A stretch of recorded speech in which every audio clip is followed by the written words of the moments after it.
नमस्कार दोस्तों, स्वागत है आपका आपके अपने YouTube चैनल पर। मेरा नाम है प्रणय नक्षिने। चलिए कुछ नया सीखते हैं।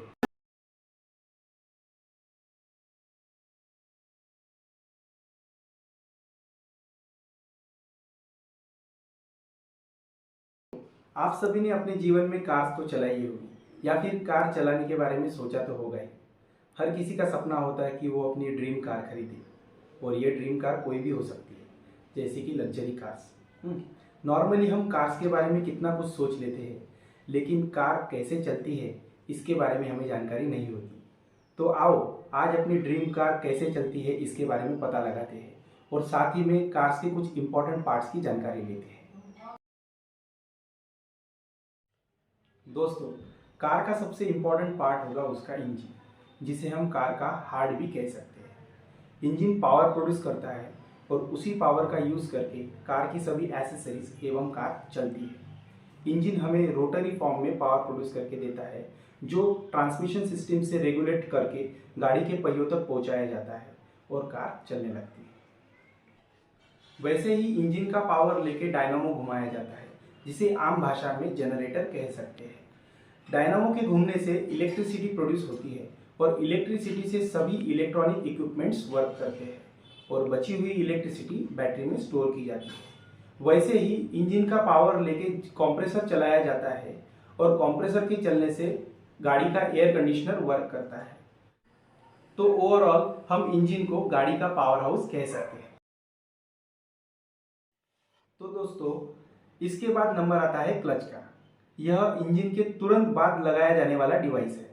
यह इंजन पावर ट्रांसमिशन में मेन रोल अदा करता है।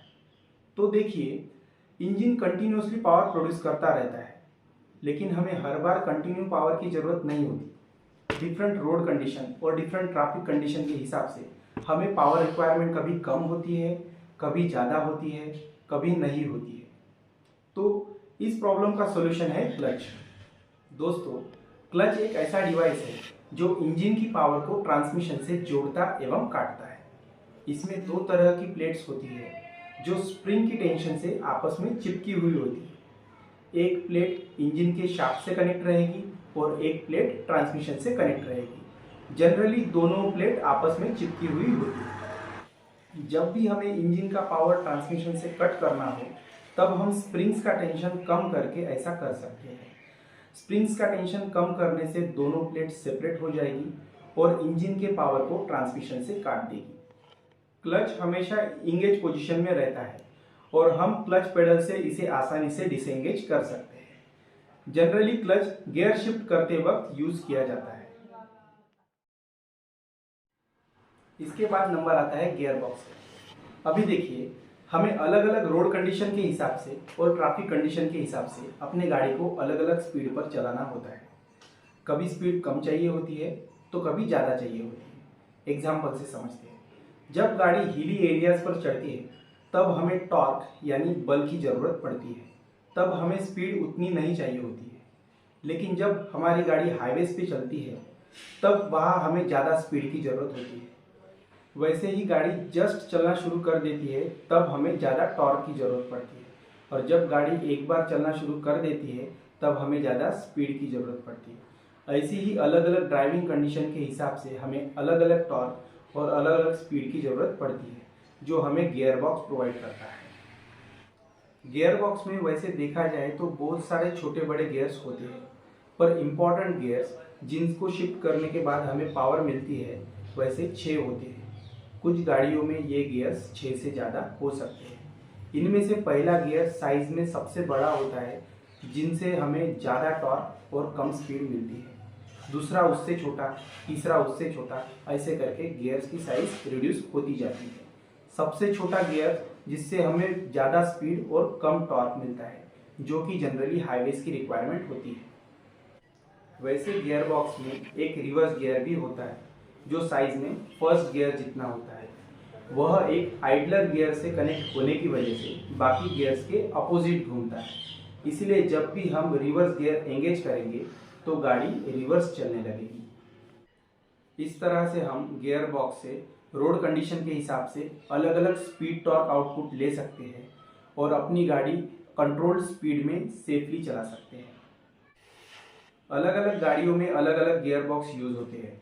अभी तो गाड़ियों में ऑटोमेटिक गियर बॉक्स भी आने लगे हैं, जो गाड़ी की स्पीड के हिसाब से ऑटोमेटिकली गियर शिफ्ट कर देते हैं। उसे हम ऑटोमेटिक ट्रांसमिशन कहते हैं। इसके बाद नंबर आता है प्रोपेलर शाफ्ट का। यह एक आयरन की सीधी सर्कुलर रॉड होती है जो पावर को गियर बॉक्स से लेकर डिफरेंशियल तक ट्रांसफर करने का काम करती है। इस रॉड के दोनों तरफ यूनिवर्सल जॉइंट प्रोवाइड किए जाते हैं और साथ ही में एक स्लाइडिंग जॉइंट भी प्रोवाइड किया जाता है, ताकि जब भी गाड़ी को झटके लगे तब प्रोपेलर शाफ्ट पर लोड ना आए और यूनिवर्सल जॉइंट सभी झटके सह लें। तो बेसिकली प्रोपेलर शाफ्ट का काम पावर को ट्रांसमिट करना होता है। इसके बाद पावर आता है डिफरेंशियल में। अभी डिफरेंशियल का यूज समझते हैं। तो देखिए, प्रोपेलर शाफ्ट से पावर दोनों पहियों में इक्वली बांटने की जरूरत होती है, लेकिन जब भी गाड़ी टर्न लेती है तब गाड़ी का एक पहिया गाड़ी के दूसरे पहिए से ज़्यादा घूमता है। तो अगर हम डायरेक्टली दोनों पहियों को इक्वली पावर दे देते हैं तो टर्निंग के वक्त गाड़ी के फिसलने के चांसेस ज़्यादा होंगे। इसीलिए टर्निंग के वक्त एक पहिया ज़्यादा और एक पहिया कम घुमाने की ज़रूरत होती है, जो कि हम डिफरेंशियल से आसानी से कर सकते हैं। डिफरेंशियल स्ट्रेट ड्राइव के वक्त दोनों पहियों को इक्वली पावर देती है और टर्निंग के वक्त एक को ज़्यादा और एक को कम ऐसे पावर देती है। इसलिए हमारी गाड़ी बिना स्लिप किए बड़े ही आसानी से टर्न हो जाती है। दोस्तों, इस वीडियो में मैंने सभी पार्ट्स का कंस्ट्रक्शन नहीं समझाया है, सिर्फ ओवरऑल पर्पस बताया है ताकि आपको आइडिया लगे कि गाड़ी कैसे चलती है। सभी पार्ट्स का डिटेल वीडियो हम आगे बना सकते हैं, इसीलिए आप मेरे चैनल को सब्सक्राइब कर सकते हैं। तो दोस्तों, फाइनली अपनी गाड़ी इंजन से पावर लेकर सभी इंपॉर्टेंट मेजर पार्ट से पावर ट्रांसफर करके पावर व्हील्स तक पहुंचाती है और चलने लगती है।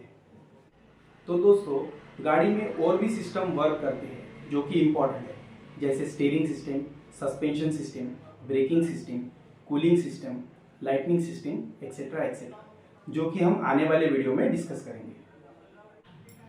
तो दोस्तों, आशा करता हूँ कि आपको ये वीडियो इन्फॉर्मेटिव लगी होगी। मैं ऐसी ही और वीडियो आपके लिए लेके आता रहूँगा, इसीलिए आप मेरा ये चैनल सब्सक्राइब कर सकते हैं। वीडियो अच्छी लगी होगी तो वीडियो को लाइक कीजिए और सभी दोस्तों के साथ शेयर कीजिए। Thank you.